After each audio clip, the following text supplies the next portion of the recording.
It is no secret that organizations in the crypto industry have often clashed with authorities, with Ripple's current lawsuit vs.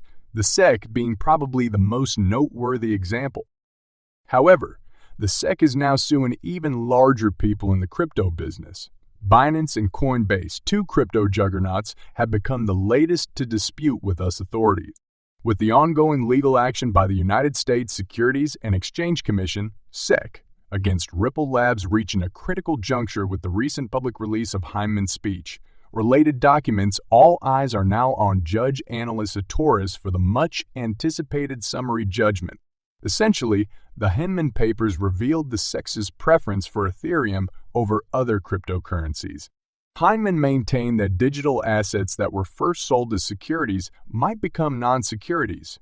However, he only recognized Ethereum as a non-security, whereas XRP investors are currently dealing with the Ripple litigation based on the same principle. Judge Torres made a decision in March 2023 on both sides' applications to exclude expert evidence. Since the March ruling, more than 100 days have elapsed, and the summary judgment is still waiting. This prolonged wait surpasses the typical time period Judge Torres has taken from Dalbert judgments in past instances, indicating that a summary judgment in the Ripple litigation is possible. Surprisingly, the U.S. Federal Reserve has announced that the FedNow service would begin operations in July 2023. This service will allow banking institutions throughout the United States to offer rapid payment services 24 hours a day, 365 days a year. Notably, 3 Ripple-partnered banks have been engaged for the July 1 launch: Finastra, Volante Technologies, and AC Worldwide. This information has sparked debate in the cryptocurrency industry over whether the final Ripple case judgment must be handed before the FedNow service is launched to guarantee complete legal compliance. The progression of these events shows a convergence of conditions that might possibly make July 1, 2023, a watershed moment in Ripple's legal struggle with the SEC.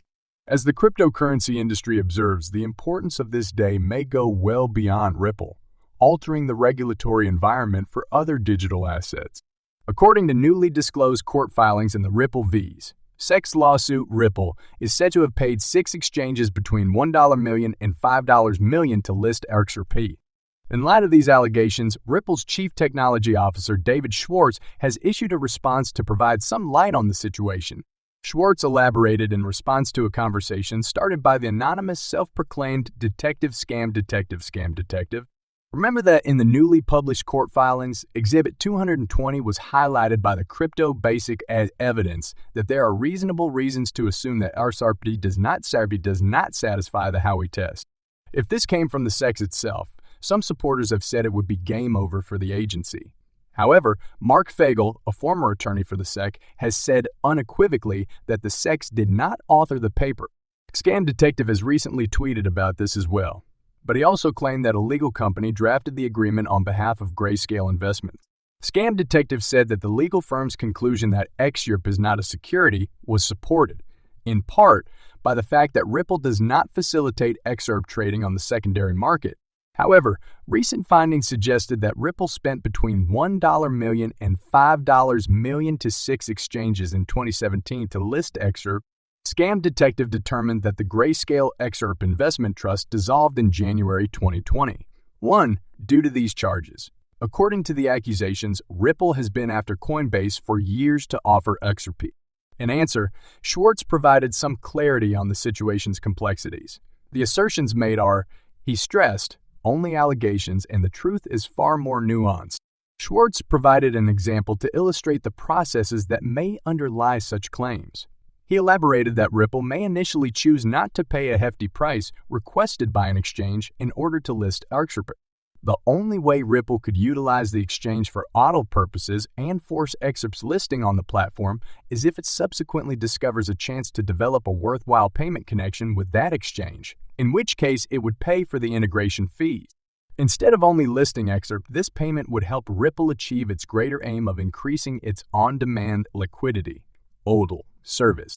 Schwartz made it clear that this is just conjecture. He stressed that litigants often make charges in the most negative light imaginable without really contradicting the truth. He warned against taking the charges at face value and emphasized the need for a balanced assessment. You may recall that claims appeared in the past suggesting that Ripple paid exchanges like Coinbase to list XRP. Notably, this month, scam detective questioned Schwartz how much Ripple paid Coinbase to include XRP, reviving long-standing suspicions first reported in a Bloomberg piece in 2018. The story of Coinbase listing XRP is the only story I most wish I could tell that I can't, Schwartz said at the time. According to newly published court papers in the Ripple vs.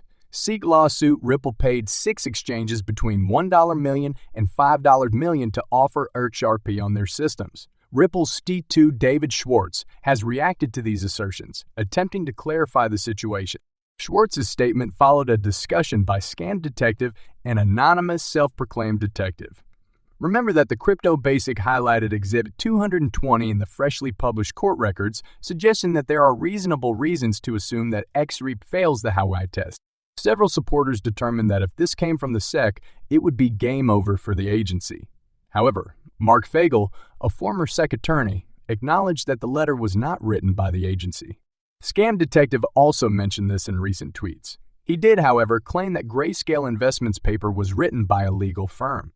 One of the arguments cited by the legal firm to decide that XRP is not a security, according to Scam Detective, is that Ripple did not arrange for XRP trade in the secondary market. However, fresh evidence suggests that Ripple paid 6 exchanges between $1 million and $5 million in 2017 to list XRP. According to Scam Detective, the Grayscale XRP Investment Trust was dissolved in January 2020. One as a result of these charges. According to the accusations, Ripple has been pursuing Coinbase for years in order to list XRP.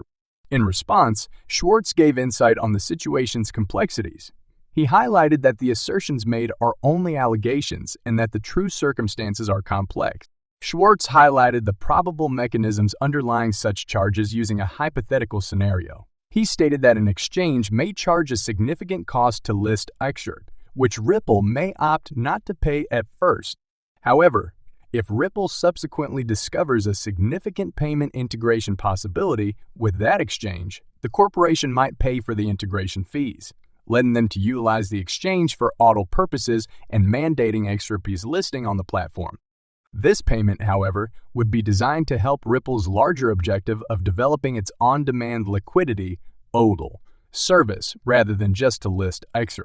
Schwartz noted that this is merely a speculative scenario. He stressed that litigating parties often make claims in the most negative light possible without contradicting the truth. He warned against considering these charges as facts and emphasized the need of conducting a fair investigation. Previously, suspicion circulated that Ripple paid exchanges like as Coinbase to list XRP. Notably, Scam Detective this month questioned Schwartz how much Ripple paid Coinbase to sell XRP, reigniting age-old suspicions that surfaced in a Bloomberg report in 2018. The story of Coinbase listing XRP is the only one I most wish I could tell that I can't, Schwartz said at the time.